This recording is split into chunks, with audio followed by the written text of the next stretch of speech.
श्री कृष्ण रुक्मिणी हरण प्रसंग।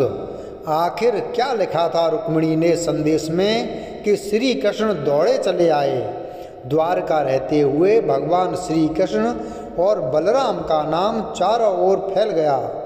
बड़े बड़े नृपति और सत्ताधिकारी भी उनके सामने मस्तक झुकाने लगे, उनके गुणों का गान करने लगे।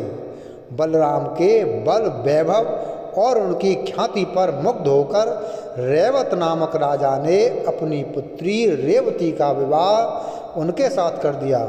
बलराम अवस्था में श्री कृष्ण से बड़े थे, अतः नियमानुसार सर्वप्रथम उन्हीं का विवाह हुआ। उन दिनों विदर्भ देश में भीष्मक नामक एक परम तेजस्वी और सद्गुणी नृपति राज्य करते थे। कुंडिनपुर उनकी राजधानी थी। उनके 5 पुत्र और 1 पुत्री थी। उसमें लक्ष्मी के समान ही दिव्य लक्षण थे, अतः लोग उसे लक्ष्मी स्वरूपा कहा करते थे। रुक्मिणी जब विवाह योग्य हो गई तो भीष्मक को उसके विवाह की चिंता हुई।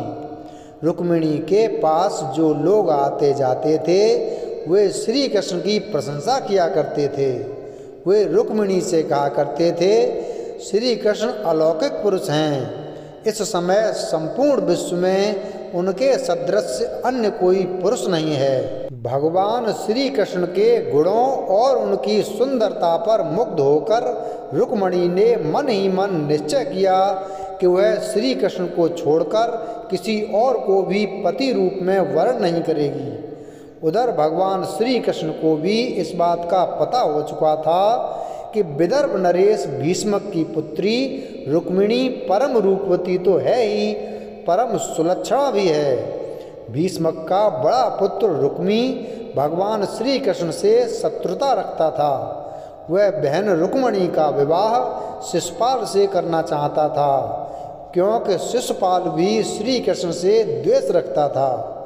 भीष्मक ने अपने बड़े पुत्र की इच्छानुसार रुक्मिणी का विवाह शिशुपाल के साथ ही करने का निश्चय किया। उसने शिशुपाल के पास संदेश भेजकर विवाह की तिथि भी निश्चित कर दी। रुक्मिणी को जब इस बात का पता लगा कि उसका विवाह शिशुपाल के साथ निश्चित हुआ है तो वह बड़ी दुखी हुई। उसने अपना निश्चय प्रकट करने के लिए एक ब्राह्मण को द्वारका कृष्ण के पास भेजा। रुक्मिणी ने श्री कृष्ण के पास संदेश भेजा कि हे नंदनंदन, मैंने आपको ही पति रूप में वरण किया है। मैं आपको छोड़कर किसी अन्य पुरुष के साथ विवाह नहीं कर सकती। मेरे पिता मेरी इच्छा के विरुद्ध मेरा विवाह शिशुपाल के साथ करना चाहते हैं। विवाह की तिथि भी निश्चित हो गई है। मेरे कुल की रीति है कि विवाह के पूर्व होने वाली वधू को नगर के बाहर गिरजा का दर्शन करने के लिए जाना पड़ता है। मैं भी विवाह के वस्त्रों में सज धज कर दर्शन करने के लिए गिरजा के मंदिर में जाऊंगी। मैं चाहती हूँ आप गिरजा मंदिर में पहुंचकर मुझे पत्नी रूप में स्वीकार करें। यदि आप नहीं पहुँचेंगे तो मैं अपने प्राणों का परित्याग कर दूंगी। रुक्मिणी का संदेश पाकर भगवान श्री कृष्ण रथ पर सवार होकर शीघ्र ही कुंडिनपुर की ओर चल दिए। उन्होंने रुक्मिणी के दूत ब्राह्मण को भी रथ पर बिठा लिया था। श्री कृष्ण के चले जाने पर पूरी घटना बलराम के कानों में पड़ी। वे यह सोचकर चिंतित हो उठे कि श्री कृष्ण अकेले ही कुंडिनपुर गए हैं, अतः वे भी यादवों की सेना के साथ कुंडिनपुर के लिए चल पड़े। उधर भीष्मक ने पहले ही शिशुपाल के पास संदेश भेज दिया था। फलतः शिशुपाल निश्चित तिथि पर बहुत बड़ी बारात लेकर कुंडिनपुर जा पहुंचा। बारात क्या थी, पूरी सेना थी। शिशुपाल की उस बारात में जरासंध, पौंड्रक, शाल्व और वक्रनेत्र आदि राजा भी अपनी अपनी सेना के साथ थे। सभी राजा कृष्ण से शत्रुता रखते थे। विवाह का दिन था। सारा नगर बंधनवारों और तोरणों से सज्जित था। मंगल वाद्य बज रहे थे, मंगल गीत भी गाए जा रहे थे। पूरे नगर में बड़ी चहल पहल थी। नगरवासियों को जब इस बात का पता चला कि श्री कृष्ण और बलराम भी नगर में आए हुए हैं तो वे बड़े प्रसन्न हुए। वे मन ही मन सोचने लगे, कितना अच्छा होता यदि रुक्मिणी का विवाह श्री कृष्ण के साथ होता, क्योंकि वे ही उसके लिए योग्य वर हैं। संध्या के पश्चात का समय था। रुक्मिणी विवाह के वस्त्रों में सज धज कर गिरजा के मंदिर की ओर चल पड़ी। उसके साथ उसकी सहेलियां और बहुत से अंगरक्षक भी थे। वह अत्यधिक उदास और चिंतित थी, क्योंकि जिस ब्राह्मण को उसने श्री कृष्ण के पास भेजा था वह अभी लौटकर उसके पास नहीं पहुंचा था। रुक्मिणी ने गिरजा की पूजा करते हुए उनसे प्रार्थना की, हे माँ, तुम सारे जगत की माँ हो, मेरी अभिलाषा पूर्ण करो। मैं श्री कृष्ण को छोड़कर किसी अन्य पुरुष के साथ विवाह नहीं करना चाहती। रुक्मिणी जब मंदिर से बाहर निकली तो उन्हें वह ब्राह्मण दिखाई पड़े। यद्यपि ब्राह्मण ने रुक्मिणी से कुछ कहा नहीं, किंतु ब्राह्मण को देखकर रुक्मिणी बहुत प्रसन्न हुई। उसे यह समझने में संशय नहीं रहा कि श्री कृष्ण भगवान ने उसके समर्पण को स्वीकार कर लिया है।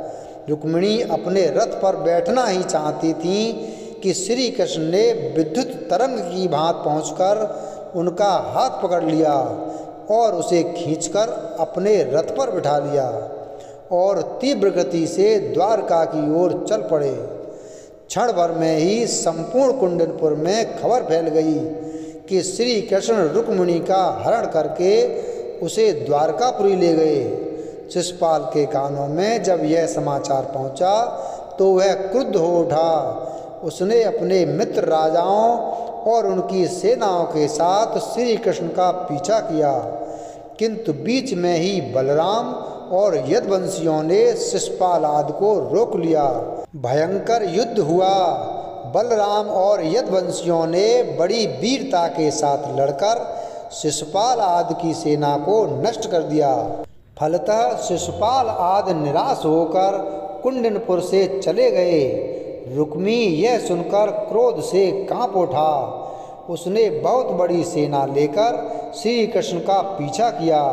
उसने प्रतिज्ञा की कि वह या तो श्री कृष्ण को बंदी बनाकर लौटेगा या फिर कुंडनपुर में अपना मुँह नहीं दिखाएगा। रुक्मी और श्री कृष्ण का घनघोर युद्ध हुआ। श्री कृष्ण ने उसे युद्ध में हराकर अपने रथ से बांध दिया, किंतु बलराम ने उसे छुड़ा लिया। उन्होंने श्री कृष्ण से कहा, रुक्मी अब अपना संबंधी हो गया है, किसी संबंधी को इस तरह का दंड देना उचित नहीं है। रुक्मी अपनी प्रतिज्ञा के अनुसार पुनः लौटकर कुंडनपुर नहीं गया। वह एक नया नगर बसाकर वहीं रहने लगा। कहते हैं कि रुक्मी के वंशज आज भी उस नगर में रहते हैं। भगवान श्री कृष्ण ने रुक्मिणी को द्वारका ले जाकर उनके साथ विधिवत विवाह किया। प्रद्युम्न उन्हीं के गर्भ से उत्पन्न हुए थे, जो कामदेव के अवतार थे। श्री कृष्ण की पटरानियों में रुक्मिणी का महत्वपूर्ण स्थान था। उनके प्रेम और उनकी भक्ति पर भगवान श्री कृष्ण मुग्ध थे। उनके प्रेम और उनकी कई कथाएं मिलती हैं जो बड़ी प्रेरक हैं। भगवान श्री कृष्ण और रुक्मिणी की संतानों के नाम पुत्र प्रद्युम्न, चारुदेषण, सुदेषण, पराक्रमी, चारुदेह, सुचारु, चारुगुप्त, भद्रचारु, चारुचंद्र, विचारु, चारु और पुत्री चारुमती थी। वीडियो अगर पसंद आया हो तो वीडियो को लाइक करें, चैनल को सब्सक्राइब करें और बेल आइकन प्रेस करें। धन्यवाद।